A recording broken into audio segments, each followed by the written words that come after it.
there are two ways in which we can do. So RNN is your recurrent neural network. So this is the concept we just discussed. We are recurring the whole neural network multiple times. Here, how many number of times I'm recurring the neural network or repeating the neural network? 4 times. Why 4 times? Because I have 4 time steps that I'm going back to. If I go 10 times steps back, how many number of times I'm repeating the network? 10 times. So every input will be learned by the whole network individually. Okay, so you can imagine it like how many number of columns I'm creating or how many time steps I'm going back. Based on the number of time steps, I will look at my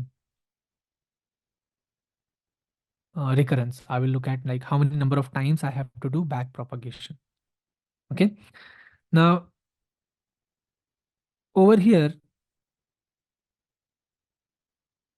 when neuron number one, let's say, tries to understand what happened between time step t-2, it has this input given to itself. Okay, so it understands, okay, what happened in t-2, but it does not know what happened in t-3 or t-4 in recurrent neural networks. So if you see these two diagrams, in recurrent neural network, the additional input that is given to the same neuron, let's say neuron number 1, in the time step t+1, it will get an input of what it produced at time step t. At time step t, it will get the input of what it produced at time step t-1. So at t+1, the neuron will understand what it did in previous time step, but it will not understand what it did in the prior time steps. It will not know what happened in t-1. So to connect all the time steps together, this memory cell state is created. This blue pipeline is created. So over here, it looks like this. So the outputs getting produced by every time step. Let us join them together. Let us join them together. Now, every time step will understand what happened in the previous or previous to previous time steps. So I can store the results of every time step in this new variable memory cell state. Okay.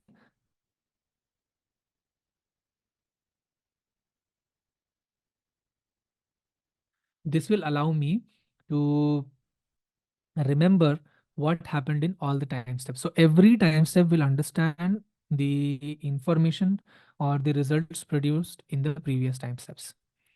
So this is the key difference between LSTM and RNN neurons. In LSTMs, you have this uh, additional pipeline, you can say.